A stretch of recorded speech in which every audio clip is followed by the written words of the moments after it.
Hello everyone, હવે આપણે આજે વાત કરવાની છે ડીએનએ ના અર્ધ રૂઢિગત સ્વભાવની. જો લાસ્ટ ટાઈમ આપણે ડીએનએ ના સ્વયંજનન વિશે ચર્ચા કરી હતી, એમાં આપણે એ વસ્તુ જોઈ હતી કે ડીએનએ ની અંદર જે છે એ એક શૃંખલા ડીએનએ ના પિતૃની હોય છે, તો એની સામે નવી એક શૃંખલા જે છે એનું સર્જન થાય છે. એટલે કે ડીએનએ માં બે શૃંખલા હોય તો એની સામે બે નવી સર્જન થાય છે. તો મિત્રો આનો અર્થ એવો થાય છે કે ડીએનએ માં જે છે ને એક શૃંખલા પિતૃની જ રહેશે અને બીજી શૃંખલા જે છે એ ડીએનએ ની અંદર આપણને જે છે નવી જોવા મળે છે. તો આ જ વસ્તુને ડીએનએ નો સ્વભાવ જે છે ને સેમી કન્ઝર્વેટિવ એટલે કે અર્ધ રૂઢિગત કહી શકાય. તો આપણે અહીંયા આ જ વસ્તુની હવે ચર્ચા કરવી છે. ડીએનએ નો અર્ધ રૂઢિગત સ્વભાવની જો તમે વાત કરો તો સૌપ્રથમ વસ્તુ આપણને અહીંયા સમજાવી છે કે ડીએનએ ના અર્ધ રૂઢિગત સ્વભાવની અંદર જે પ્રયોગ સૌપ્રથમ કરવામાં આવેલો હતો તે ઇકોલાઈ પર કરવામાં આવેલો હતો. અને ઇકોલાઈ પર જે પ્રયોગ થયો એમાં શું શું વસ્તુને ફોલો કરવામાં આવી હતી એને આપણે અહીંયા ડિસ્કશન કરવાની છે. સૌપ્રથમ તો મિત્રો જે ઇકોલાઈ હતા ને એને અહીંયા જો નાઇટ્રોજન 15 લીધો છે, બરોબર. NH4Cl માં આપણે નાઇટ્રોજન 15 લીધો છે. અહીંયા હું તમારી સાથે બે વાત ક્લિયર કરી દઉં. સૌપ્રથમ વસ્તુ તમારે એ યાદ રાખવાની છે કે અહીંયા જે N15 લીધો છે, બરોબર છે, એ N15 કોઈ રેડિયો એક્ટિવ સમસ્થાનિક નથી, પણ માત્ર ને માત્ર નાઇટ્રોજનનો એક ભારે સમસ્થાનિક છે. પહેલી વસ્તુ અહીંયા યાદ રાખો, આપણે કોઈ રેડિયો એક્ટિવ તત્વની અહીંયા યુઝ કરેલો નથી. હવે તમે એક વિચાર કરો કે જ્યારે તમે નાઇટ્રોજન 15 યુક્ત માધ્યમની અંદર જે છે ઇકોલાઈનો ઉછેર કરાવો છો તો સ્વાભાવિક છે કે ઘણી બધી પેઢી સુધી તમને માત્ર એક જ નાઇટ્રોજન જે છે જોવા મળશે, એટલે કે N15 ના સ્ત્રોત જ જોવા મળશે. અને નવા સંશ્લેષિત ડીએનએ જે થશે ને એમાં પણ તમને N15 સામેલ થયેલું જોવા મળશે, બરોબર છે. આપણી પાસે અહીંયા મારી તમારી સાથે એ ચર્ચા કરી દેવી છે ખાસ કે સામાન્ય જે ઇકોલાઈ હોય મિત્રો એની અંદર નાઇટ્રોજન 14 જે છે, બરોબર છે, નાઇટ્રોજન 14 હાજર હોય એના નોર્મલ ડીએનએ માં, પણ આપણે અહીંયા એને N15 ના માધ્યમમાં ઉછેર કરીએ છીએ. એટલે હવે શું થશે કે એનું ડીએનએ જે છે એ સંપૂર્ણ કેવું થઈ ગયું છે તો કે N15 યુક્ત થઈ ગયું છે. હવે શું કરેલું છે આપણે તો કે ભારે ડીએનએ ના જે અણુઓ છે, બરોબર, એને સામાન્ય કરતા જ્યારે તમે એને સીઝિયમ ક્લોરાઇડ CaCl દ્વારા તમે એને અલગ કરી શકો છો ડેન્સિટી આધારિત. તો હવે આપણે આપણા પ્રયોગની અંદર એક પ્રેક્ટિકલ કરીએ કે જેનાથી આપણને ખ્યાલ આવે કે આ વસ્તુ જે છે કેવી રીતે કરવામાં આવેલી છે, બરોબર છે. અહીંયા ખાસ યાદ રાખવાનું આપણે એ છે મિત્રો કે અહીંયા સીઝિયમ ક્લોરાઇડનો જે ઉપયોગ કરવામાં આવેલો છે એ સીઝિયમ ક્લોરાઇડ જે છે એ શું કરશે તો કે બંનેને ડેન્સિટી આધારિત અલગ કરી આપશે, બરોબર છે. કારણ કે N15 તમે જે લીધું છે એ ભારે છે, જ્યારે N14 છે કેવું છે તો કે હલકું છે. તો હવે તમે જુઓ કે અહીંયા શું થશે.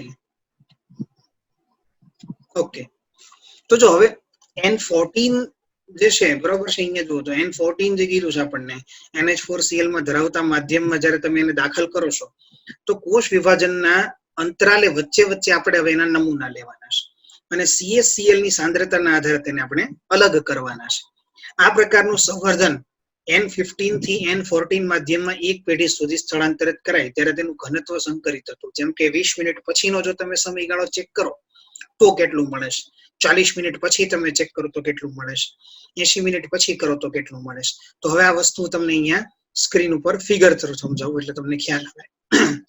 જો અહીંયા N15 લેવામાં આવેલું છે, દેખાય છે તમને? એટલે આ તમારી પાસે જે રેડ કલરનું ડીએનએ છે એ તમે કયું સૌથી પહેલા જ્યારે ઇકોલાઈના માધ્યમની અંદર ઉછેર કરેલો છે એ છે, બરોબર. હવે તમે અહીંયા એને ખરેખર જો એનું ગુરુત્વાકર્ષણ બળ આધારિત સેન્ટ્રીફ્યુજ કરશો તો ભારે હોવાના કારણે તમને આ રીતે એનો એક અહીંયા પટ્ટો મળશે.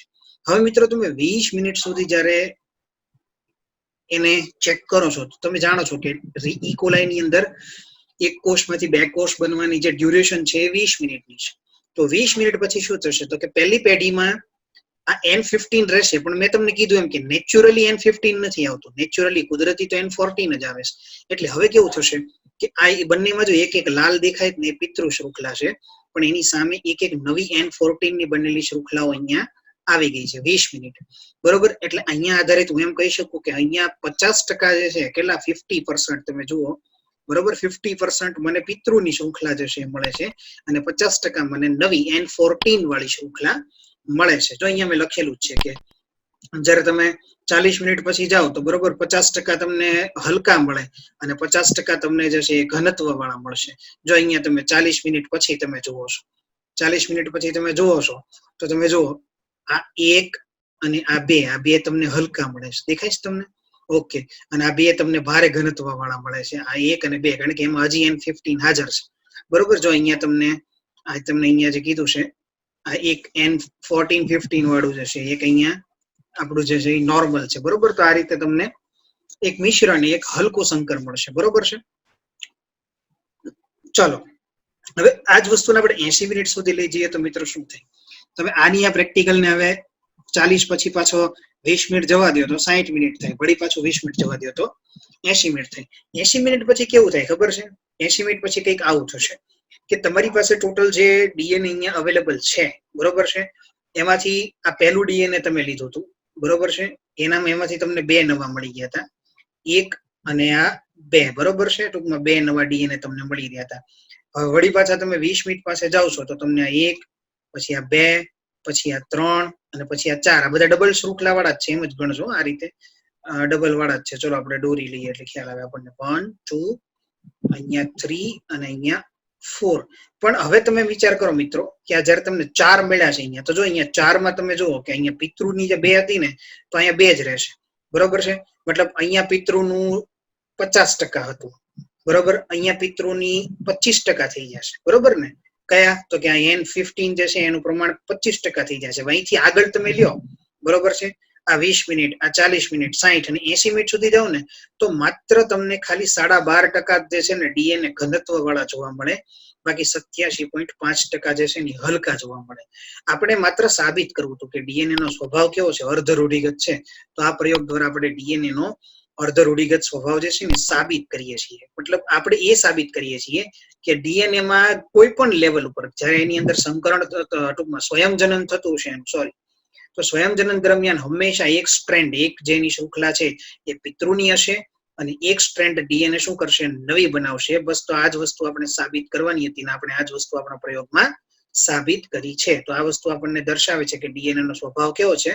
અર્ધ રૂઢિગત છે. આઈ હોપ તમને આ વસ્તુ ક્લિયર હશે. નેક્સ્ટ વાત કરવી છે પ્રત્યાંકનની.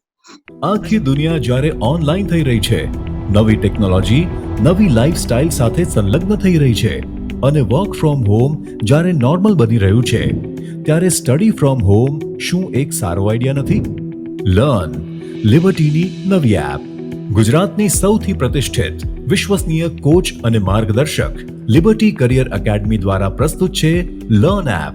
અને આ એપ ખાસ કરીને ધોરણ 9 થી 12 ગુજરાતી અને ઇંગ્લિશ મીડિયમ તથા નીટ, જેઈઈ મેઇન અને ગુજસેટ જેવી સ્પર્ધાત્મક પરીક્ષાઓ માટે બનાવવામાં આવી છે. તો હવે લિબર્ટીની નવી લર્ન એપ ડાઉનલોડ કરીને આપ ક્યાંય પણ અને આપના અનુકૂળ સમયે અભ્યાસ કરી શકો છો. અચ્છા મિત્રો, પ્રત્યાંકન કોને કહેવાય? પ્રત્યાંકન સમજવા માટે પહેલા થોડુંક આપણે બેઝિક જરાક સમજી લઈએ એટલે આપણને વધારે ક્લિયર ખ્યાલ થાય. જમણી સાઈડ તમે જોશો તો તમે ખ્યાલ છે કે જ્યારે કોષની અંદર જે કેન્દ્રમાં ડીએનએ રહેલું છે, બરોબર છે, એ કંઈક આ રીતનું ડીએનએ તમને જોવા મળશે, બરોબર છે. હવે આ ડીએનએ શું કરે છે? તો કે આ ડીએનએ પોતાના ઉપરથી એમઆરએનએ બનાવવાનો છે. એમઆરએનએ એટલા માટે બનાવવાનો છે કારણ કે ડીએનએ ઉપર આવડો એક નાનકડો અમથો જે ટુકડો છે, બરોબર, જેને આપણે લોકો જનીન કહીએ છીએ, બરોબર. જનીન માટે અહીંયા જે શોર્ટમાં એના જનીનનો જી લખું છું એટલે તમને ખ્યાલ આવે કે જનીનની વાત કરી રહ્યો છું. હવે જનીન વિશે મારે તમારી સાથે ચર્ચા કરવી. જનીન એટલે બીજું કઈ નહીં પણ ડીએનએ નો એક નાનકડો ટુકડો છે જે આગળ જતા કોઈ પ્રોટીન બનાવવા માટે રિસ્પોન્સિબલ છે, જવાબદાર છે. પણ પ્રોટીન બનશે કેવી રીતે? તો ડીએનએ ને શું કરવું પડશે? ડીએનએ માંથી કેટલોક ભાગ જે છે ને એ આ રીતે આમ ખુલી જશે, બરોબર છે. ડીએનએ માંથી કેટલોક ભાગ આ રીતે ખુલી જશે. આપણે જેમ સ્વયંજનનના ચીપિયા વાળી વાત ભણી ગયા ને, બસ એવો જ એક ચીપિયો બની જશે. હવે ડીએનએ ની આ જે ભાગ છે એની સામે એક આવો નવો જે છે ને આરએનએ બનશે. માની લો કે ડીએનએ નો આ ટુકડો જે તમે જોઈ રહ્યા છો, આ ટુકડો જનીન છે, તો જનીનનો ભાગ ખુલી જશે, બરોબર. આ તમે જોઈ રહ્યા છો ડીએનએ ના જે આપણે તૂટેલા બેઝ પેર છે હું દર્શાવી રહ્યો છું. અને એની સામે શું થશે મિત્રો કે નવો આખો જે આપણો આ એમઆરએનએ છે ને બનશે. હવે આ એમઆરએનએ જેવો બની જશે એવો આ એમઆરએનએ શું કરે છે? તો કે હવે એમઆરએનએ આવતો રહે છે કોષ રસમાં, બરોબર. કોષ કેન્દ્રમાંથી નીકળીને ક્યાં આવે છે? કોષ રસમાં આવે છે. અને કોષ રસમાં આવી ગયા પછી આ એમઆરએનએ જે છે એના ઉપર આ રીતે બધા રિબોઝોમ્સ ગોઠવાયેલા હોય છે, બરોબર. આ રીતે ગોઠવાય છે અને આમાં આ રીતે જે છે ને એ આગળ જતા એમાં પ્રોટીન સંશ્લેષણની પ્રક્રિયાની શરૂઆત થશે. એટલે કે પોલીન્યુક્લિયોટાઇડ ચેઇન આ રીતે હું દોરી રહ્યો છું એવી બનશે, બરોબર. આ આપણો એમઆરએનએ છે. આ રીતે બનવાનું શરૂ થશે અને આવું ઘણી બધી જગ્યાએ શરૂ થશે. તો આ વાતની ચર્ચા તમારી સાથે મારે કરવી છે. એટલે પહેલા તો ડીએનએ માંથી જ્યારે આપણે એમઆરએનએ બનાવ્યા છીએ, ડીએનએ માંથી આપણે શું બનાવી રહ્યા છીએ? એમઆરએનએ બનાવી રહ્યા છીએ આ ઘટનાને. તો આ ઘટનાને આપણે લોકો કહેશું પ્રત્યાંકન, અને એ જ પ્રત્યાંકનની જે ઘટના છે એની મારે તમારી સાથે અત્યારે ચર્ચા કરવી છે. આઈ હોપ તમને ક્લિયર હશે કે હું તમારી સાથે શું ચર્ચા કરવા જઈ રહ્યો છું. તો સૌ પ્રથમ આપણે વાત કરીએ હવે આપણા ટ્રાન્સક્રિપ્શનની. ટ્રાન્સક્રિપ્શનના પહેલા તો જોવા જાવ તો સ્ટ્રક્ચરલી એમ તમને એના 3 ભાગ જોવા મળે, બરોબર છે? 3 મુખ્ય ભાગ હોય. એક એનો પ્રમોટર રિજન હોય, સૌથી આગળનો જે ભાગ હોય ને પ્રમોટર કહેવાય. પછી બંધારણીય જનીન હોય ને પછી સમાપક હોય, ટર્મિનેટર હોય. 3 ભાગની આપણે અહીંયા વાત કરી રહ્યા છીએ ડીએનએ ના. એક જે છે એ કયો છે તો કે પ્રમોટર છે, બીજો જે છે એ બંધારણીય જનીન છે, અને ત્રીજો જે છે એ સમાપક છે, ટર્મિનેટર. હવે પ્રત્યાંકનનો બંધારણીય જનીન જે છે એ ડીએનએ ની બેવડી શૃંખલાનો જ એક ભાગ છે. હું હમણાં જ તમને દેખાડી ચૂક્યો છું. એટલે ડીએનએ ની જે શૃંખલા ઉપરથી એમઆરએનએ બને ને મિત્રો, અહીંયા જો લખેલું છે એને આપણે ટેમ્પલેટ શૃંખલા એવું નામ આપેલું છે, બરોબર? ડીએનએ ઉપર જે માહિતી છે એ એમઆરએનએ કોપી કરી લે છે, બરોબર? અને કોપી કરીને એમઆરએનએ પ્રોટીન બનાવવા માટે ક્યાં લેતું જાય છે તો કે કોષ રસમાં લઈને જાય છે. આ સમગ્ર ઘટનાને આપણે લોકો પ્રત્યાંકન તરીકે જાણીએ છીએ, બરોબર? ટ્રાન્સક્રિપ્શન તરીકે જાણીએ છીએ. પ્રોકેરિયોટિક સજીવોમાં આ પ્રક્રિયા કોષ રસમાં જ થશે. હવે તમે આનું કારણ જાણો છો કે પ્રોકેરિયોટિક સજીવોની અંદર કોષ કેન્દ્ર હોતું નથી. જો આપણે યુકેરિયોટિક સજીવની વાત કરતા હોઈએ ને તો યુકેરિયોટિક સજીવની અંદર શરીરમાં કોષ કેન્દ્ર હોય, અને કોષ કેન્દ્ર હોવાના કારણે કોષની અંદર એના ડીએનએ જે છે એ કોષમાં રહેલા છે, કેન્દ્રમાં રહેલા, સોરી, કેન્દ્રમાંથી અમને કોષ રસમાં જવું પડશે. પણ બેક્ટેરિયાની એની તમે વાત કરો તો એમાં તો બધું ખુલ્લું જ છે. એમાં કોઈ એવું એને સ્પેસિફાઈ આપણને ન્યુક્લિયસ જોવા મળતું નથી, એટલે એ ગમે ત્યાંથી ગમે ત્યાં જઈ શકતા હોય છે, બરોબર? તો મિત્રો, આ તમારી પાસે જે છે ટ્રાન્સક્રિપ્શનની આગળ વાત આપણે કમ્પ્લીટ કરીએ તો 3 વાત પહેલા યાદ રાખજો: પ્રમોટર, બંધારણીય જનીન અને સમાપક. હવે હું પહેલા તમારી સાથે મારે વાત કરવી છે આરંભ કેવી રીતે થશે. આરએનએ પોલિમરેઝ જે છે, બરોબર છે, એના આપણે અહીંયા એક સિગ્મા ઉપેકમની વાત કરવી છે, સિગ્મા ફેક્ટરની વાત કરવી છે. ઉપેકમ સબ યુનિટ દ્વારા -35 પાસે જે છે એ પ્રમોટરને ઓળખવા માટે. હવે -35 બેઝ પેર એટલે શું છે મિત્રો? જ્યાંથી આ પ્રક્રિયા શરૂ થવાની હોય એનાથી 35 બેઝ પેર આગળ જે છે એનું ઓળખ સ્થાન આવેલું, બરોબર છે? આ ઓળખ સ્થાન જે છે ને એનાથી આગળ તમે જાઓ એટલે આરએનએ પોલિમરેઝ જે છે ને એ -10 નો રિજિયન જે હોય ને એને ટાટા બોક્સ કહેવામાં આવે, બરોબર છે? અને એ ટાટા બોક્સ જે લખે, કારણ કે ત્યાં સિક્વન્સ TA પ્રકારની હોય એટલે એને શોર્ટમાં આપણે લોકોએ ટાટા બોક્સ એવું નામ આપેલું છે. ના જોડાશે. અને ટ્રાન્સક્રિપ્ટેઝ આ માટે આરએનએ પોલિમરેઝ કયો અથવા તમે ટ્રાન્સક્રિપ્ટેઝ ઉત્સેચક અહીંયા આ જે પ્રક્રિયા આખી કરવા માટે જવાબદાર છે. આ દરમિયાન ડીએનએ રેખીય બનશે. હવે એકચ્યુઅલી થશે શું પ્રારંભની અંદર એવું વાત કરીએ આપણે. જો હું તમને 2 વસ્તુ અહીંયા તમારી સ્ક્રીન પર ક્લિયર કરી દઉં એટલે તમને ખ્યાલ આવે કે આ ડીએનએ જે છે જેના ઉપર આ ઘટના બનવાની છે, ઇન શોર્ટ, બરોબર છે, એમઆરએનએ સંશ્લેષણની પ્રક્રિયા થવાની છે. તો તમે પહેલા તો ડીએનએ રેખીય છે. હવે મિત્રો એમ સમજી લો કે સૌ પ્રથમ ડીએનએ ની અંદર આ જે સ્થાન છે એ પ્રમોટરનું સ્થાન છે એવું માની લો, બરોબર છે? પછી આ આખું તમારું જે ટૂંકમાં આ ભાગ જે છે એ બંધારણીય જનીનનો ભાગ છે, બરોબર? અને આ સમાપનની વસ્તુ જે છે, આ 3 વસ્તુ અહીંયા સમજવાની છે. તો અહીંયા શું થશે કે અહીંયા એનાથી આગળ તમે જોવા જાવ ને તો જો અહીંયા ખાસ એક સમજવાનું છે. મેં લખેલું છે -10 રિજિયન, બરોબર છે? તો -10 એટલે અહીંયા જે પ્રમોટર સ્થાન છે ને એનાથી -10 સિક્વન્સ તમે આગળ જાવ ને તો એ સિક્વન્સ કઈ હશે તો કે TA હશે, બરોબર છે? માટે આને નામ આપેલું છે ટાટા કહીએ છીએ આપણે, એટલે ટાટા બોક્સ, યાદ રાખજો. આ સિક્વન્સ રેકોગ્નિશન સિક્વન્સ કહેવાય. રેકોગ્નિશન એટલે કે ઓળખ, કે અહીંથી જે છે આગળ હવે પ્રમોટર સ્થાન છે ત્યાંથી પ્રક્રિયાની શરૂઆત કરવાની છે. અને એવી જ રીતે તમે જોવા જાવ તો સુકોષ કેન્દ્રની અંદર -20 પર એક પ્રિબ્નો બોક્સ આવેલું હોય છે, બરોબર? તો આ 2 વસ્તુ અહીંયા તમારે ખાસ યાદ રાખવાની છે. વોટ ઇઝ પ્રિબ્નો box and what is TATA box, બરોબર છે? -35 અને -10, બરોબર? ટાટા બોક્સ યાદ રાખવું દરેકે ખાસ. તો આ પ્રક્રિયાની શરૂઆત થશે. હવે પ્રક્રિયાની શરૂઆત થાય એટલે આરએનએ પોલિમરેઝની ઓળખ દ્વારા આરએનએ પોલિમરેઝ જોડાઈ જાય છે. તો હવે શું થવાનું છે તો કે હવે મિત્રો અવલંબન થવાનું છે. અવલંબન એટલે શું તો કે હવે એક વખત પ્રમોટર સ્થાન ઉપર ઓળખ થઈ ગઈ એટલે હવે ન્યુક્લિયોટાઇડ જે છે ટૂંકમાં આરએનએ નવો બનવાની શરૂઆત થશે. એટલે ત્યાં આરએનએ પોલિમરેઝ જે છે એ કોષ કેન્દ્ર રસમાં અવેલેબલ જે ન્યુક્લિયોટાઇડ હશે એ ન્યુક્લિયોટાઇડને લઈ અને નવો એમઆરએનએ બનાવવાની પ્રક્રિયા શરૂ કરી દેશે. હવે જેવો નવો એમઆરએનએ બનાવવાની પ્રક્રિયાને શરૂઆત કરશે કે તરત ને તરત શું થશે તો કે અંત ફેક્ટર, અંત કઈ રીતે થશે જો અહીંયા સમજી રાખીએ આપણે કે હવે આ વસ્તુનો અંત કઈ રીતે થશે, કે છેલ્લે અંત થવા માટે જે ફેક્ટર છે ને એ રો ફેક્ટર છે. જો અહીંયા લખેલું છે જેમ સિગ્મા કારક જે છે ને, યાદ રાખજો મિત્રો, સિગ્મા કારક એ શરૂઆતનો કારક છે, રો કારક જે છે એ ટર્મિનેશન ફેક્ટર એટલે કે અંત છે. જ્યારે રો ફેક્ટર સુધી આ પ્રક્રિયા ચાલતી પહોંચે ને એટલે ખ્યાલ આવી જાય કે અહીંયા સંકેતન આવી ગયું છે કે આ પ્રક્રિયાને હવે શું કરવાનું છે, તો કે પૂરી કરી દેવાની છે, પ્રક્રિયાને અટકાવી દેવાની છે. તો હવે શું થશે, તો કે ડીએનએ પછી આપણું એમઆરએનએ બરોબર અને પોલિમરેઝ જે છે ને એ બધા છૂટા પડી જશે બરોબર. હવે જો અહીંયા તમારી સાથે હું આ પ્રક્રિયામાં દર્શાવું, આ જુઓ તમને જે દેખાય છે ગોળ એ આરએનએ પોલિમરેઝ છે. આ તમે જોઈ રહ્યા છો મિત્રો જે આપણો સંશ્લેષિત થતો એમઆરએનએ છે બરોબર. આ તમને જે દેખાય છે આ જે ટીક કરું છું એ ડીએનએ ની ટેમ્પલેટ શૃંખલા છે કે જેના ઉપરથી એમઆરએનએ બને છે. જો અહીંયા એમઆરએનએ બની રહ્યો છે અને એમઆરએનએ અહીંયા લખેલું છે કે એમઆરએનએ બનીને હવે કોષરસ તરફ જતો રહેશે. તો આ શૃંખલા આખી જે બનવાની છે ટૂંકમાં જે કોપી થવાની છે બસ એક પ્રકારનો એમઆરએનએ ની જ રચના કરશે.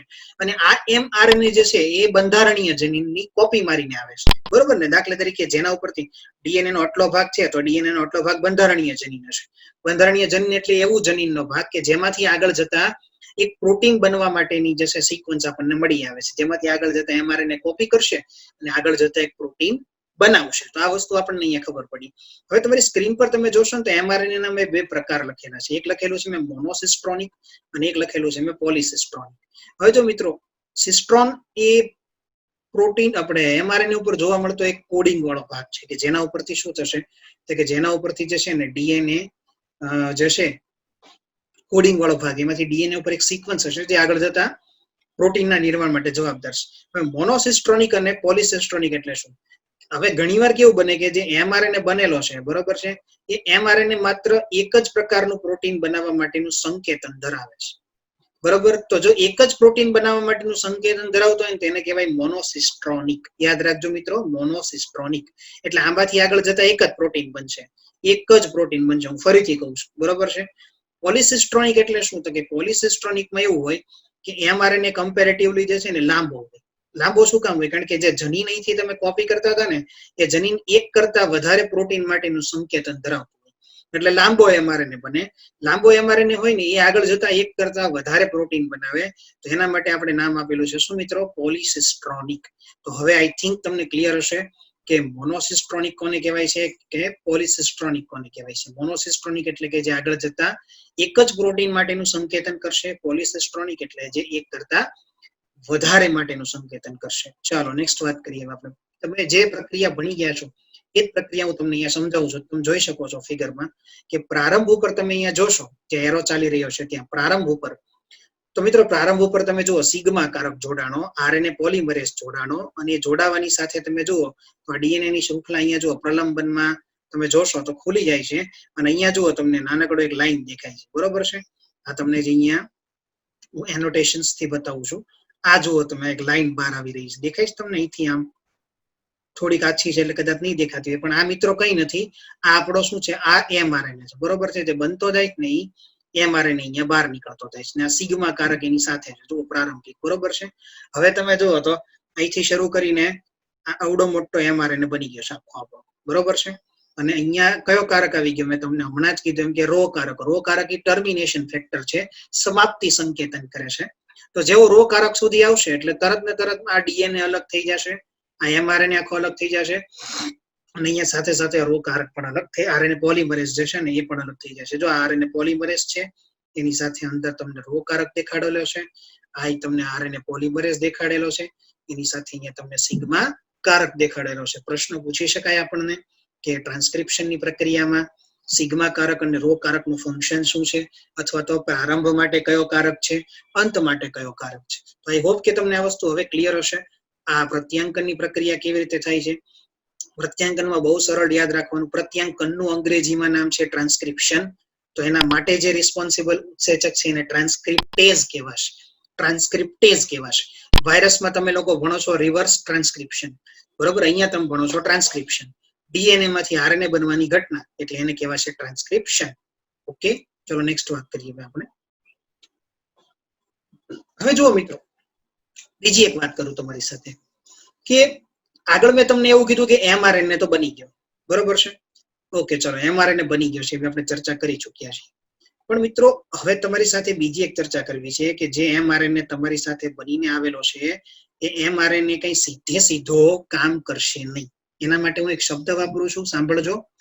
mRNA છે ને એના ઉપર પોસ્ટ ટ્રાન્સક્રિપ્શનલ ચેન્જીસ થવા જરૂરી છે. પોસ્ટ ટ્રાન્સક્રિપ્શનલ એટલે કે ટ્રાન્સક્રિપ્શન પછી એનું થોડુંક કંઈક રિપેરિંગ થવું જરૂરી છે, એમ સમજો તમે. મારા શબ્દમાં હું તમને કહું તો કંઈક રિપેરિંગ કરવું જરૂરી છે. સીધો એ પ્રોટીન બનાવવા માટે સક્ષમ નથી. તો એ જે વસ્તુ જે છે ને એ શું કામ છે એની પાછળ મારે તમારી એની સાથે ચર્ચા કરવી છે કે મારે અહીંયા તમારી સાથે ડિસ્કશન કરવું છે સ્પ્લિટ જનીન. સ્પ્લિટ જનીન અથવા તો વિભાજિત જનીન. જો મિત્રો જનીન જે કોઈ પણ હોય જેમાંથી mRNA બને છે એ બે પ્રકારના ભાગ ધરાવતું હોય. એક એનો ભાગ જે છે ને ક્રિયાશીલ ભાગ હોય ને બીજો એનો ભાગ જે છે ને અક્રિયાશીલ ભાગ હશે. એવા બે ભાગ જે છે એ ધરાવતો, બરોબર છે. હવે એ જે બે ભાગ ધરાવે છે કે કયું તો કે એક ક્રિયાશીલ અને બીજું અક્રિયાશીલ ભાગ જે ધરાવે છે, આ બે ભાગમાંથી તમે ક્રિયાશીલ જે ભાગ છે ને એને એક્ઝોન કહેવાય છે અને અક્રિયાશીલ જે ભાગ હોય ને એને ઇન્ટ્રોન્સ કહેવાય છે. તો એક્ઝોન અને ઇન્ટ્રોન્સ તમે જુઓ જનીન આખું જે છે એના ઉપરથી આખો mRNA કોપી થઈને આવેલો છે. તો જનીન ઉપર જેટલો અક્રિયાશીલ ભાગ હશે એને પણ mRNA કોપી કરી લીધા છે. તો આપણે અહીંયા કોઈ બી રીઝન થી એ ભાગને દૂર કરવા પડશે તો અને માત્ર તો જ આપણી પાસે એવો mRNA આવશે જે આગળ જતા પ્રોટીન બનાવી શકે છે. તો આપણે શું કરશું અહીંયા કે આ પ્રક્રિયામાં જે ઇન્ટ્રોન્સ અને એક્ઝોન્સ છે, બરોબર, જેમાં તમને ખબર છે કે ક્રિયાશીલ ભાગ એક્ઝોન્સ છે, એક્ઝોન આપણા કામના છે, પણ નકામા ભાગ ઇન્ટ્રોન્સ છે. તો આપણે ઇન્ટ્રોન્સ ને દૂર કરશું. હવે લાંબી દોરીમાં વચ્ચે કેટલીક દોરી મારી માટે નકામી હોય તો હવે એ દોરીને હું એક જ રીતે દૂર કરી શકું. શું તો કે કાપી નાખું પછી ગાંઠ મારી દઉં, કાપી નાખું પછી ગાંઠ મારી દઉં. તો મિત્રો અહીંયા આપણે આ જ કરવાનું છે. જે સ્ક્રીન ઉપર તમને રેડ કલરનો mRNA દેખાડેલો છે એમાં તમે એટલું સમજી લો કે કેટલોક ભાગ તમારી માટે બિલકુલ નકામો છે, કામનો જ નથી. એ ભાગને આપણે દૂર કરવા જઈ રહ્યા છીએ, જેના કારણે આપણા એક્ઝોન્સ કાયમી રહેશે, ઇન્ટ્રોન્સ આપણા દૂર થઈ જશે. ઇન્ટ્રોન્સ એટલે કે જે અક્રિયાશીલ ભાગ છે, એક્ઝોન્સ એટલે કે જે ક્રિયાશીલ ભાગ છે. તો જે ઘટના આપણે કરવા જઈ રહ્યા છીએ એને હવે RNA સ્પ્લાઇસિંગ નામ આપવામાં આવશે. સ્પ્લાઇસ એટલે કે નાના નાના ટુકડા કરી દેવા, બરોબર છે. ઇન્ટ્રોન્સ ને દૂર કરવા માટે આ ઘટના થાય છે. પણ ઇન્ટ્રોન્સ ને દૂર કરવા માટે RNA છે ને મિત્રો પેલા સ્ટેબલ ના હોય, mRNA પેલા સ્ટેબલ ના હોય. એટલા માટે પેલા શું કરવું પડે તો કે બે ઘટના યાદ રાખજો મિત્રો, ખાસ યાદ રાખજો બે ઘટના. એક કેપિંગ કીધું છે. કેપિંગ એટલે આપણે છે ને mRNA ને એક નાનકડી કેપ ચડાવવી પડશે અહીંયા આગળ. mRNA ને આપણે શું કરવી પડશે, અહીંયા mRNA જે છે એને આપણે એક નાનકડી કેપ ચડાવી દેવી પડશે. અહીંયા તમે જે જુઓ છો આ કેપ ચડાવું છું હું. ચાલો કેપ ચડી ગઈ. અને એક કેપ કઈ છે મિત્રો તો કે એ કેપ જે છે ને એ જો કીધું છે મિથાઇલ ગ્વાનોસાઇન ટ્રાઇફોસ્ફેટ, બરોબર છે. 7mg કેપ કહેવાશે. 7 ઉપર આપણે નાખીએ છીએ એટલે 7 મિથાઇલ ગ્વાનોસાઇન ટ્રાઇફોસ્ફેટ કેપ, બરોબર છે. અને HNRNA જે આપણે કીધું છે, બરોબર છે. ઓકે, એના આપણે 5 ડેશના છેડા ઉપર શું કરીએ છીએ તો કે આ વસ્તુને ચડાવી દઈએ છીએ, બરોબર. આ જે તમે જોઈ રહ્યા છો એ 5 ડેશના છેડા ઉપર આપણે ચડાવી દઈએ છીએ. અને એક તમારે કરવું પડશે ટેલિંગ, જેમાં એડિનાઇલેટ સમૂહના જે રેસિડ્યુ હોય ને એના 200 થી 300 બેઝ પેર ધરાવતી એક 3 ડેશ છેડા ઉપર આપણે ટેલ ઉમેરવાની છે, પૂંછડી ઉમેરવાની છે, બરોબર છે. આવું કરવાથી હવે શું થશે કે RNA સ્ટેબલ થઈ જશે. હું પૂંછડી ઉમેરી રહ્યો છું, આપણને જે કહેવામાં આવેલું છે એ પ્રમાણે આપણે પૂંછડી ઉમેરી રહ્યા છીએ. હવે RNA જે છે ને એમાં આપણે પહેલા તો RNA સ્ટેબલ કરી દીધો. હવે આપણે ઇન્ટ્રોન્સ અને એક્ઝોન્સ રિમૂવ કરશું. એટલે કે મારા કહેવાના શબ્દોમાં હવે RNA નું આપણે સ્પ્લાઇસિંગ કરશું. જો પેલા RNA સ્ટેબલ થઈ જાય છે, હવે સ્ટેબલ થઈ ગયા પછી આપણે જે છે એ આ પ્રક્રિયાની સાથે કરી રહ્યા છીએ. તો કઈ થઈ રહી છે આપણે જોઈએ પ્રક્રિયામાં. ચાલો, તો હવે તમે જુઓ કે તમે જે આગળ આ બાજુ મેં તમને કીધું, જો તમે કેપ ચડાવી દીધી છે, દેખાય તમને? ઓકે, ચલો અહીંયા પાછળ તમે આવી રીતે ટેલ ચડાવી છે. હવે આ તમારી પાસે જે છે એ એક્ઝોન્સ છે, આ તમારી પાસે શું છે તો કે ઇન્ટ્રોન્સ છે. આ બે વસ્તુ તમારી પાસે અવેલેબલ છે. હવે અહીંયા આગળમાં જો મેં તમને કીધું કે ક્રિયાશીલ છે એક્ઝોન્સ છે ને અક્રિયાશીલ છે ઇન્ટ્રોન્સ છે. તો તમારે ઇન્ટ્રોન્સ ને દૂર કરવા છે, બરોબર. ઇન્ટ્રોન્સ ને દૂર કરવા માટે શું કરવામાં આવશે મિત્રો? અહીંયા તમે જુઓ કે જેટલા ઇન્ટ્રોન્સ છે ને એને આવી રીતે આમ ગોળ ગોળ વળી દેવામાં આવે છે. દેખાય છે અહીંયા ગોળ વળી ગયા, જુઓ દેખાય તમને? આ બધા ઇન્ટ્રોન્સ જે છે ને આ રીતે આમ ગોળ વળી ગયા, બરોબર, ગોળ વળી ગયા. એટલે ગોળ વળી અને એને જે બનાવી દીધું, જે આને નાનું બનાવ્યું, આ પોલી એ ટેલ છે, જોઈ લેજો. મેં તમને જે આગળ કીધું ને પૂંછડી એક દેખાડવી છે, પોલી એ ટેલ આ છે. હવે એક્ઝોન્સ મિત્રો અહીંયા આવી રીતે વળી ગયા છે. હવે એક્ઝોન્સ આવી રીતે વળે ત્યારે એને કહેવાય સ્પ્લાઇસોઝોમ્સ. શું કહેવાશે એને? સ્પ્લાઇસોઝોમ્સ. બરોબર છે. હવે બસ કઈ નહીં, આને અહીંથી કાપી નાખવામાં આવશે. જો આ બધાને કાપી નાખે એટલે ઇન્ટ્રોન્સ દૂર થઈ ગયા. માત્ર હવે તમારી પાસે પીળા કલરના એક્ઝોન્સ વાળો એક ભાગ અને છેલ્લે તમારી પાસે આ ટેલ, આટલું જ વધેલું છે. તો બસ મિત્રો, આ અહીંયા આપણો જે છે એ સંદેશાવાહક mRNA રેડી થઈ જાય છે. તો ટ્રાન્સક્રિપ્શન પછી આવેલા mRNA ઉપર આપણે જે પોસ્ટ ટ્રાન્સક્રિપ્શનલ ચેન્જ કરીએ છીએ, ઉત્તર પ્રત્યાંકન ફેરફારો જે આપણે કરીએ છીએ, એ ફેરફારોના ભાગરૂપે આપણે ઇન્ટ્રોન્સને દૂર કરીએ છીએ, એક્ઝોન્સને આપણે એમનેમ રાખીએ છીએ. એક્ઝોન્સ આપણો કોડિંગ ભાગ છે, જે આગળ જતા આપણને પ્રોટીન આપશે. તો તમારી સામે જે ઘટના દેખાઈ રહી છે સ્ક્રીન પર, એને RNA સ્પ્લાઇસિંગ કહેવાશે. પ્રશ્નો આમાંથી બહુ બધા પૂછી શકાય. પોલી એ ટેલ શેની બનેલી છે, કેપ શેની બનેલી છે, ઇન્ટ્રોન્સ શું છે, એક્ઝોન્સ શું છે, પોલીએડિનાઇલેશન ક્યાં કરવામાં આવે છે, આ બધી જ ઘટનાઓ વિશે આપણને પૂછી શકાય. આઈ હોપ કે તમને હવે આ વસ્તુ ક્લિયર હશે. યાદ રાખજો મિત્રો, કઈ બી તમને કન્ફ્યુઝન ના થયા વચ્ચે, એ તમારે યાદ રાખવું પડશે ખાસ. તો આ વાત થઈ ગઈ કમ્પ્લીટ કોની? તો કે ઓકે, આપણે તો RNA સ્પ્લાઇસિંગ ની વાત કમ્પ્લીટ કરી રહ્યા છીએ. બરોબર છે. ઓકે, તો હવે આપણે નેક્સ્ટ વાત કરવી છે જનીન સંકેતની.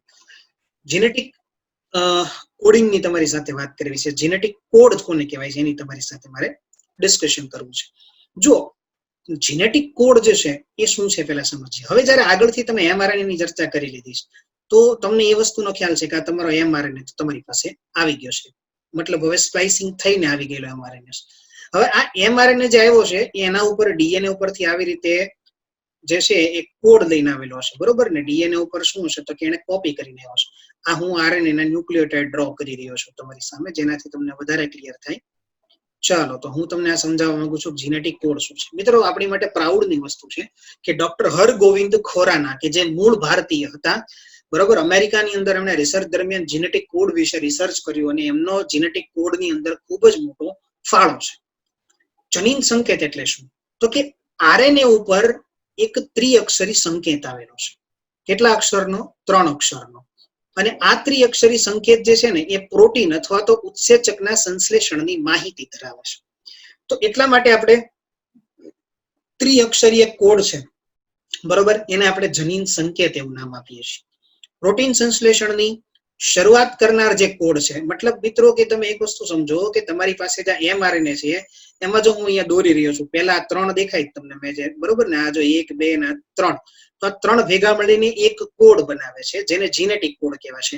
આમાં બહુ બધા જીનેટિક કોડ mRNA ઉપર ગોઠવાયેલા છે, જે ક્રમમાં એમિનો એસિડ કેવી રીતે ગોઠવવાને એનું સૂચન કરે છે. બરોબર છે. તો હવે ક્રમમાં એમિનો એસિડ ગોઠવવાનું સૂચન કરે, એમાં અહીંયા પહેલો એમિનો એસિડ તમને જે અહીંયા દેખાઈ રહ્યો છે, જે હું ટીક કરું છું, અહીંયા પહેલા જે આ 3 અક્ષરો છે એના ઉપર મારે કોઈ એમિનો એસિડને જો ગોઠવવો હોય તો એ કયો હોઈ શકે? તો કે એના માટેનો કોડ છે AUG. અને એના માટે આપણે જાણીએ છીએ મિથિયોનિન જે છે એનું નામ છે. મિથિયોનિનને ઇનિશિએશન અથવા સ્ટાર્ટ કોડોન પણ કહી શકાય, અથવા તો ઘણી વખત GUG વેલાઇન પણ જે છે ઇનિશિએશન કોડોન તરીકેનું કામ કરે છે. તો 2 કોડ જે અહીંયા તમારી પાસે છે એ સ્ટાર્ટ કોડ કહેવાય અથવા ઇનિશિએશન કોડ કહેવાય. બીજા તમારી પાસે જે કોડનું સંકેતન કરે છે 3 એવા છે કે જે કોઈ પણ પ્રકારના એમિનો એસિડનું સંકેતન કરતા નથી, પણ એ જે ભાષાંતરની પ્રક્રિયા થવાની છે, ભાષાંતરની પ્રક્રિયા પૂરી થવાનું સંકેતન કરે છે. એવા 3 છે, UAG, UAA અને UGA. આ ત્રણેયને ટર્મિનેશન કોડ કહેવાય છે અથવા તેને નોન સેન્સ કોડ કહેવાય છે. બરોબર. આના ત્રણેયના નામ ટેક્સ્ટ બુકમાં નથી આપેલા, પણ મેં અહીંયા મારી રીતે લખેલા છે. UAG નું નામ છે એમ્બર, બરોબર. UAA નું નામ છે ઓચર અને UGA નું નામ છે અંબર. બરોબર છે. તો એમ્બર, અંબર અને ઓચર આ ત્રણેય જે છે એ જીનેટિક કોડમાં નોનસેન્સ કોડ તરીકે કામ કરે છે, જે કોઈ પણ પ્રકારના એમિનો એસિડનું પ્રત્યાંકન કરતા નથી. આવા કુલ આપણી પાસે કેટલા? તો કે આપણી પાસે કુલ 64 આવા જનીન સંકેતો છે. હવે પહેલો મારો પ્રશ્ન એ છે કે જનીન સંકેતોની શોધ કેવી રીતે થઈ? જો મિત્રો, હું તમને આ જ વસ્તુ સમજાવવા માંગુ છું કે જનીન સંકેતોની શોધ કેવી રીતે કરવામાં આવી. આપણી પાસે 64 સંકેતો છે એવું કેવી રીતે ખબર પડી? સાયન્ટિસ્ટો દ્વારા જયારે પહેલી વાર નક્કી કરવામાં આવ્યું ત્યારે એને એમ કીધું કે કુલ 20 આપણે જાણીએ છીએ કે કુલ 20 પ્રકારના એવા એમિનો એસિડ છે કે જેના દ્વારા મનુષ્યમાં પ્રોટીનનું નિર્માણ થાય છે. તો એમનું ગણતરી એવી હતી કે સંકેતો પણ 20 તો હોવા જ જોઈએ. હવે આપણી પાસે 4 નાઇટ્રોજન બેઝ છે. તમે જાણો છો આપણી પાસે કુલ નાઇટ્રોજન બેઝ નું પ્રમાણ કેટલું છે? 4 છે. કયા છે?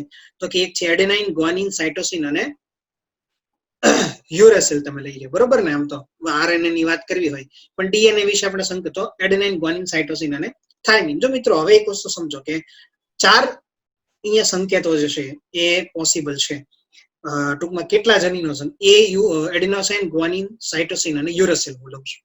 4 હોય તો તમે માત્ર 4 જ એમિનો એસિડ માટે સંકેત કરી શકો, બરોબર ને? એડેનાઇન, ગ્વાનિન, સાઇટોસિન અને યુરેસિલ લઈ લો. ચાલો, તો જવાબ નથી મળતો આપણને, મતલબ 20 સંકેતો નથી થતા. તો આપણે બે નું લઈએ. એટલે તો કે તમે એમ કામ કરો કે તમારી પાસે જે એડેનાઇન છે, બરોબર છે, એડેનાઇન ની સાથે 4 એડેનાઇન લઈ લઉં છું. 4 વખત એડેનાઇન લઈ લઉં છું એટલે તમને ખ્યાલ આવે હું શું સમજાવવા માંગુ છું ને. 4 વખત મેં તમારી સાથે એડેનાઇન લીધો છે, બરોબર. હવે આપણે સંકેતની વાત કરવી હોય તો એક વખત હું અહીંયા ગ્વાનિન, બરોબર છે, સાઇટોસિન, બરોબર છે, યુરેસિલ અને એડેનાઇન પોતે એક વખત મૂકું, બરોબર. આવી રીતે 4 બની શકે. 4 ગુણ્યા 4 બનાવો તો ટોટલ 16 બને. હવે આઈ હોપ તમને આવડતું છે કઈ રીતે બનાવે. એવી રીતે ગ્વાનિન સાથે 4 બને, સાઇટોસિન સાથે 4 બને અને યુરેસિલ સાથે 4 બને. તો ટોટલ કેટલા બની ગયા? તો કે 12 ને આ 4 16 બન્યા. હજી આપણને જવાબ નથી મળતો.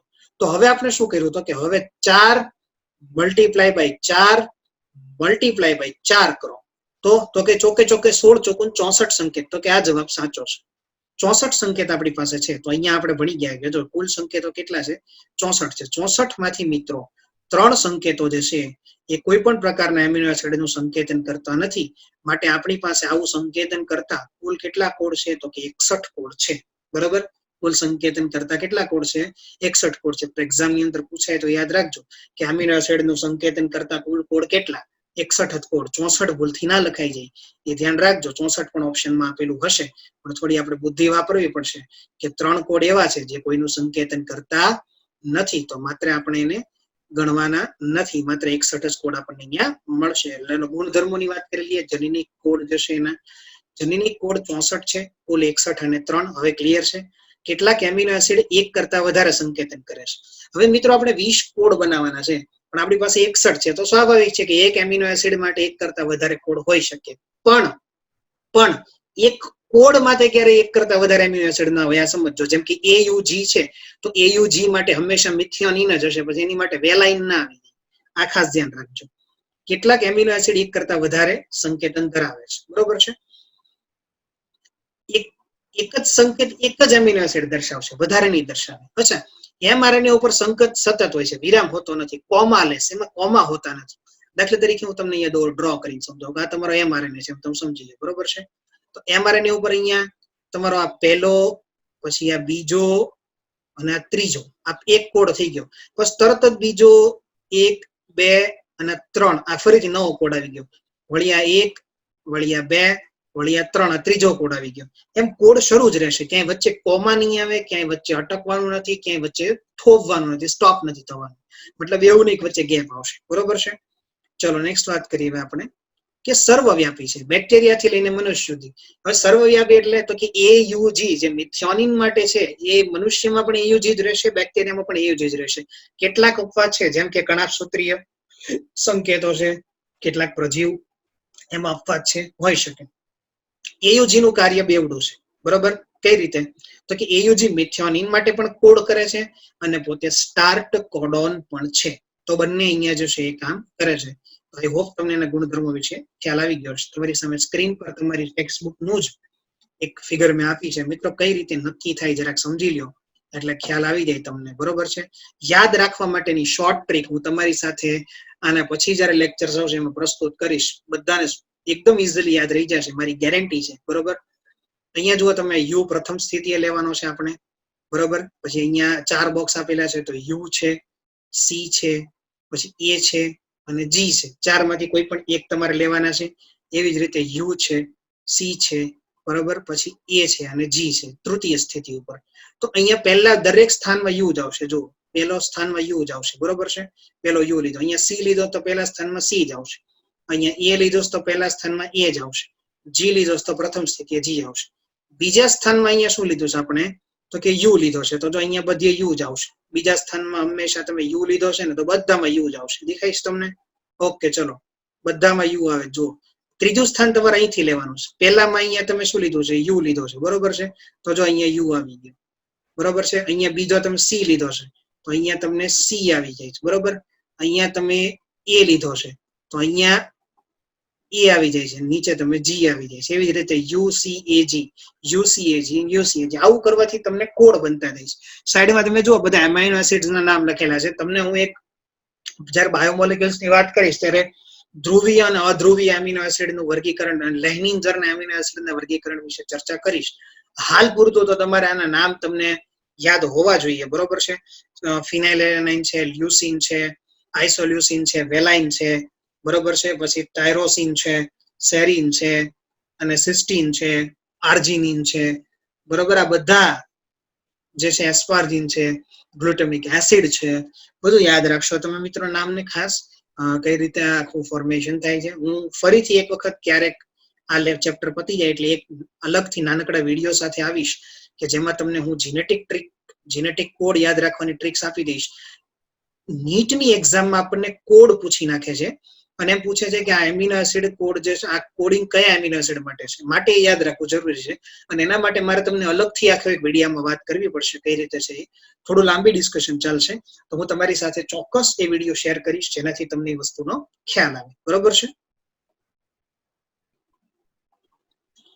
હવે વિકૃતિ અને જનીન સંકેતોની ચર્ચા કરવી છે, બરોબર છે. જે આપણે હવે આપણા નેક્સ્ટ સેશનમાં કરશું. ખાસ કરીને અહીંયા આપણો જે જીનેટિક કોડ રિલેટેડ વાતો હતી, જીનેટિક કોડના ગુણધર્મો યાદ રાખજો મિત્રો. એના ઉપરથી તમને એક સાથે 3-4 ગુણધર્મો આપીને પૂછી શકાય કે ઉપરથી કેટલા ગુણધર્મો સાચા છે, 1 સાચા છે, 2 સાચા છે, 3 સાચા છે, કેટલા ખોટા છે, એવું પૂછી શકાય. આવું ઘણું બધું આપણને પૂછી શકાય છે. આઈ હોપ તમને આ બધી વસ્તુ ક્લિયર થઈ છે. બાકીનું આપણે ડિસ્કશન આપણા નેક્સ્ટ લેક્ચરમાં કરશું. આખી દુનિયા જ્યારે ઓનલાઈન થઈ રહી છે, નવી ટેકનોલોજી નવી લાઈફસ્ટાઈલ સાથે સંલગ્ન થઈ રહી છે અને વર્ક ફ્રોમ હોમ જ્યારે નોર્મલ બની રહ્યું છે, ત્યારે સ્ટડી ફ્રોમ હોમ શું એક સારો આઈડિયા નથી? લર્ન લિબર્ટીની નવી એપ. ગુજરાતની સૌથી પ્રતિષ્ઠિત વિશ્વસનીય કોચ અને માર્ગદર્શક લિબર્ટી કરિયર એકેડમી દ્વારા પ્રસ્તુત છે લર્ન એપ. લર્ન એપ આપને ઘરે બેઠા કોચિંગ ક્લાસમાં મળતું શિક્ષણ પૂરું પાડે છે અને આ એપ ખાસ કરીને ધોરણ 9 થી 12 ગુજરાતી અને ઇંગ્લિશ મીડિયમ તથા નીટ, જેઈઈ મેઇન અને ગુજસેટ જેવી સ્પર્ધાત્મક પરીક્ષાઓ માટે બનાવવામાં આવી છે. ઓનલાઈન કોર્સમાં જોડાવા માટે ગૂગલ પ્લે સ્ટોરમાંથી લર્ન એપ ડાઉનલોડ કર્યા બાદ સૌપ્રથમ રજીસ્ટર કરવું, જેમાં તમારું full name, email ID, mobile number તથા તમારો પાસવર્ડ સેટ કરવો. હવે આપને મોબાઈલ પર SMS દ્વારા ઓટીપી મળશે તથા ઈમેલ આઈડી પર આવેલ કન્ફર્મેશન લિંકમાંથી તમારું અકાઉન્ટ વેરીફાઈ કરાવવું. ત્યારબાદ એપ્લિકેશનમાં તમારા ઈમેલ આઈડી તથા પાસવર્ડથી લોગિન કરવાનું રહેશે. લોગિન થયા પછી હોમ પેજમાં સૌપ્રથમ આપનું ધોરણ સિલેક્ટ કરો. તેમાં સિલેક્ટ કરવાથી આપને બેચની વિગતો ઉપરાંત ક્લાસીસ, ટેસ્ટ્સ, સ્ટડી મટીરિયલ તથા બીજી વિશેષ માહિતી જોવા મળશે. એક વખત આ પ્રક્રિયા પૂરી થયા પછી બાય નાવ બટન ક્લિક કરીને આપેલ પેમેન્ટ ઓપ્શન્સમાંથી કોઈ પણ ઓપ્શન જેવા કે ડેબિટ કાર્ડ, ક્રેડિટ કાર્ડ અથવા ગૂગલ પે સિલેક્ટ કરીને તરત જ એનરોલ કરી શકો છો. હવે આપની નક્કી કરેલી બેચ ખુલશે. નમસ્તે વિદ્યાર્થી મિત્રો. અને અનુકૂળતા પ્રમાણે આપ નિષ્ણાંત શિક્ષકો દ્વારા સમજાવવામાં આવેલ લેક્ચર સેશન્સ જોઈ શકો છો. આ લેક્ચરને વધુ સમજવા માટે પીડીએફ મટીરિયલ્સ ડાઉનલોડ કરી શકશો. એક વખત વિષય સમજી લીધા પછી ચેપ્ટર વાઇઝ ક્વિઝ આપીને પોતાની વિષય સમજ ચકાસી શકો છો. અને જો ક્યાંક આપને કોઈ સમસ્યાનો ઉકેલ ના મળે તો ચિંતા ના કરશો. અમારા ઇન્ટરેક્ટિવ લાઈવ ડાઉટ સોલ્વિંગ સેશન્સમાં લાઈવ ચેટ બોક્સ દ્વારા તમારી મૂંઝવણ તરત દૂર કરી શકો છો. તો હવે લિબર્ટીની નવી લર્ન એપ ડાઉનલોડ કરીને આપ ક્યાંય પણ અને આપના અનુકૂળ સમયે અભ્યાસ કરી શકો છો.